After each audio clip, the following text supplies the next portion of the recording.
Hey, what's up, everybody? Pat here, grateful recovering alcoholic and addict, just like every day. Guys, please don't forget to subscribe, leave the video a like, drop me a comment, and by all means, share it with anybody you think might get something out of it. Other than that, let's get into it today, guys. How was everybody? It's funny. It was a really good day. It was a day that changed as I went. I thought I was gonna have time to go do some automotive stuff and work on my truck, but then literally one no heat call after the other came in. What I thought was going to be a slow day ended up being a really profitable, really good day, and it's going to bleed right into tomorrow. Another full day. I got to move some stuff around to get the stuff done, but that's the gift that keeps on giving, right, guys? Anyway, we're going to get into the reading today, guys. Another good one today. We're doing the Just for Today NA meditation. This one's titled "The Language of Empathy." The addict would find from the start as much identification as each needed to convince himself that he could stay clean, by the example of others who had recovered for many years. Many of us attend our first meeting and not being entirely sure. Many of us attend our first meeting not being entirely sure recovery is for us. We found much to criticize. Either we felt as though no one had suffered like we had, or that we hadn't suffered enough. But as we listened, we started to hear something new, a wordless language with its roots in recognition, belief, and faith, the language of empathy. Desiring to belong, we kept listening. We find all the identification we need as we learn to understand and speak the language of empathy. To understand this special language, we listen with our hearts. The language of empathy uses few words. It feels more than it speaks. It doesn't preach or lecture, it listens. It can reach out and touch the spirit of another addict without a single word. Fluency in the language of empathy comes through practice. The more we use it with other addicts and our higher power, the more we understand this language. It keeps us coming back. And then the affirmation is just for today. I will listen with my heart. With each passing day, I will become more fluent in the language of empathy. And it's a good reading, guys. It's funny. It's incredibly true. I have been shocked at the level of empathy I've developed in this recovery. It's one of the proudest things about this. One of the things I've found as I've been trying to figure out who I am, what matters to me is that I'm an extremely empathetic person. Don't get me wrong. I'm not, I don't feel bad for everybody that doesn't deserve it, but people, I have an overwhelming desire to identify and reach out and collaborate with other addicts, help another addict out. Excuse me, wicked dry, scratching my throat today. See somebody else get pulled up in their bootstrings like I have, and then learn from others who have done it before me, knowing full well that if they can do it, so can I, and if I can do it, so can you. And that's a beautiful thing, guys, because coming into this, I've said this many times, I felt like I was the exception to every rule. I didn't think I could identify and relate to any other human being on this planet. I was so isolated. I thought there had to be something completely alien about my brain that just kept me from being like any other human being. And at times, I used that as like a badge of honor, and other times I just, I used it as a cop out. But at all times, it was just false. It was just a lack of empathy. And again, it's funny because I've found, because I've done everything through faith and through my higher power, that all the areas that I was the most lacking in are the areas that my cup is most filled with today. And that if that's not a direct manifestation of a miracle, I don't know what is. And that's when these are the things that I talk about. The reason I love that I go into this literature is it enables me to convey in ways that I'm not capable of by myself. And again, that's the whole beauty of working with others and working with a higher power. It's literally being able to do the things that we're not capable of doing ourselves. And I love that last statement. It just spelled it right out for you. Anybody can.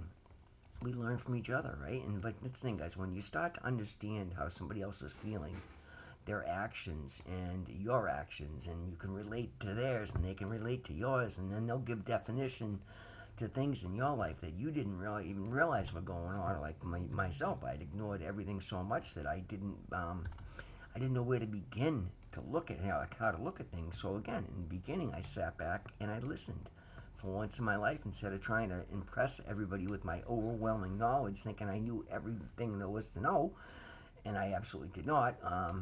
I more often than not showed my ignorance than impressed anybody. I promise you that. And I'm not out here trying to impress anybody today, but I'm certainly not out here looking anywhere near as ignorant as I once did. But again, backtrack here. Yeah, I've been shocked with the level of empathy, guys. Like when I did it today, and I'm not afraid to admit this. When I see like children's cancer commercials, matter of fact, today I'll give you a perfect example. I was my buddy Doug is down in Florida. He's coming back for Thanksgiving. He called me, asked me at one point during the day how busy I was, and I'm like, oh, it's turned into a pretty busy day. He goes, what's up? What do you need? He goes, well, I hate to ask you this. I know I get the secretary, but she never gets anything done in time. I need you to go over to Brooks Brothers and buy me a pair of pants and then go have it tailored. I'm like, all right, not a big deal. I was going to the Home Depot, which is in the same mall area, Assembly Square here in Somerville. I said, all right, not a big deal. It'll take me 5 minutes to run and buy you a pair of pants. So as I was doing so, I set up, guys, and I'm going to throw this in there, guys. Set up rewards with these stores you're going to. Even if you don't think you're ever going to go back there again, I did it today just because I'm like, whatever, it can't hurt, right? I felt bad for the sales kid. I'm like, how busy can it be on a Wednesday? You know what I mean? But it was fairly busy in there anyway.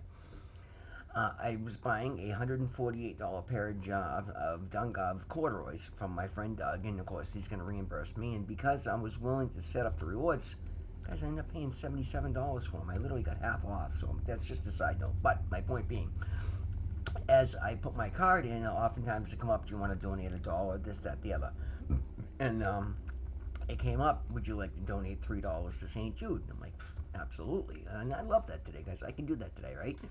And he's like, oh, wow, nobody ever says that, man. And he's like, thank you a lot. Thank you very much. The kids will really appreciate it. And I'm like, dude, anybody that can't, if you don't have the dollar to give, don't give the dollar. But, I mean, if anybody that has the dollar to give and can't give, $3 to St. Jude's, like, what is that? And I walked out of it thinking about that. And I'm like, you know what?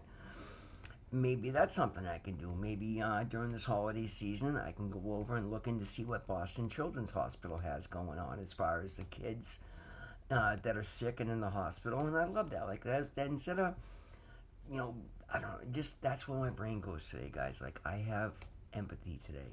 I actually considered the feelings of other people today, and that's a gift to recovery.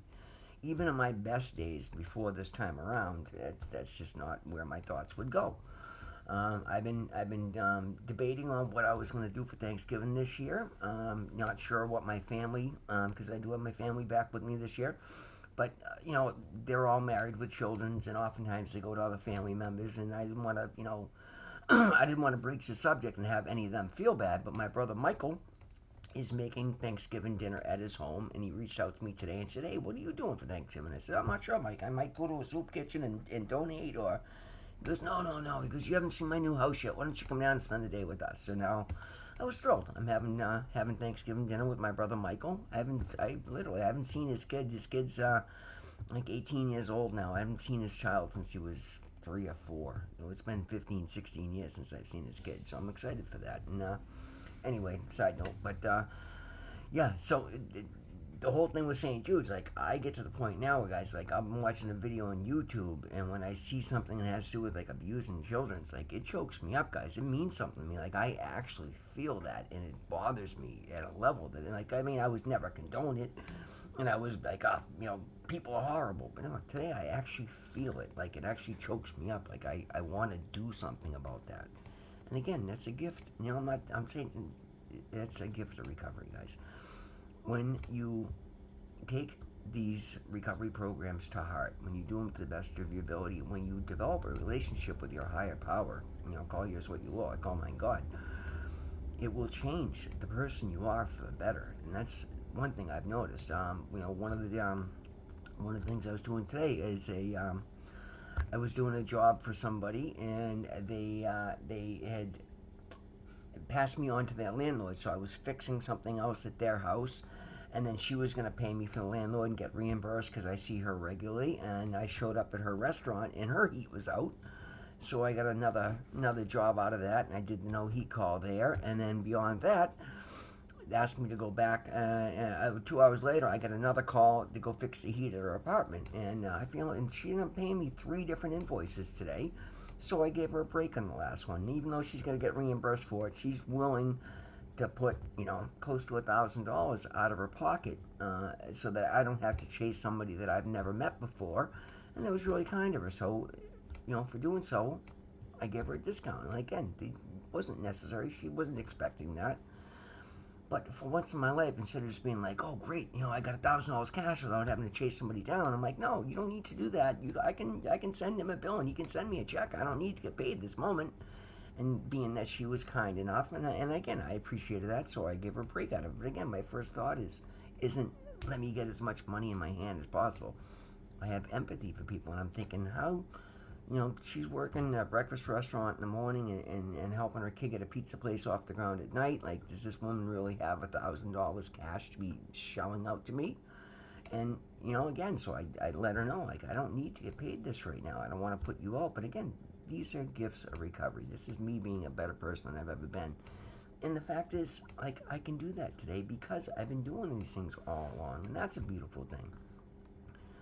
Guys, empathy is a beautiful thing. It literally helps you connect with people in ways that you never thought you would, right? And it's not something you can just have or not have. It is something you can practice and get better and better at. And without focusing on that, you do that just by trying to be a better person. And one thing I've said from day one is always try to look at the other person part of it, because it's amazing, guys. That has opened my eyes to so many things.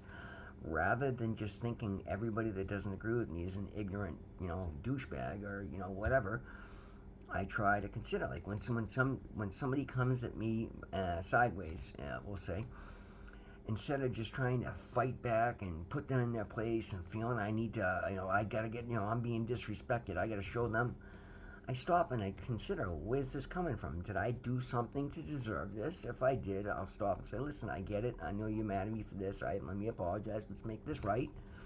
And if not, I'll consider, well, are they just venting because they're having a bad day? Is there something I can help? Instead of just, being the target of this aggression, is there something I can bring to their light and say, listen, you're not mad at me? And again, some people are just ignorant and you're not going to get any with them. But most reasonable people, as soon as you come to them in a reasonable way and you offer them an out by saying, listen, I don't think you're mad at me. What's going on? Is there something I can help you with? You literally take some out of that. And 9 times out of 10, I mean, again, you're always gonna find that one asshole, especially these days, that's just an entitled douche. But most reasonable people, when you do that, they're gonna come back out of themselves.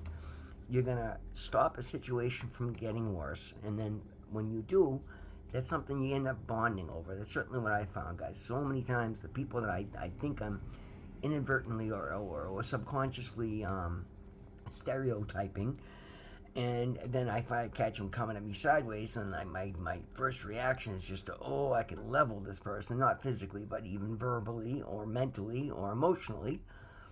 I have no desire to do that today, guys. One thing I don't want to do is spread pain. Just because somebody's throwing dishing shit at me doesn't mean that I have to dish it back at somebody else. Like, I can rise above and I can stop the cycle. I can stop the momentum of it, and by being kind, by having empathy, by trying to let them know that, hey, I get it. What's really going on here? Can I help? Can we make this right? Can I do something for you to get you in a better place? And guys, when you do that, they either get on board with it or they feel incredibly silly for what they were doing and they change their attitude that way. Either way, you're making it a better place all around, and that's a beautiful thing. Yeah, and sorry, guys, somebody's blowing my phone up left and right. I can only assume it's got to be some sort of emergency, but I think that pretty much gets in there. Well, I'll call her back anyway. But yeah, guys, empathy is a beautiful thing. It's something I never had before. It's something I'm incredibly happy that I do have today. I'm honored to be honored to be taking these lessons to heart, and honored that when I do these readings every day, like, I literally see how they apply in my life. And I consider that a great benchmark to see if I'm continuing to progress. If I can't relate to one of these readings, I stop and consider, well, why not?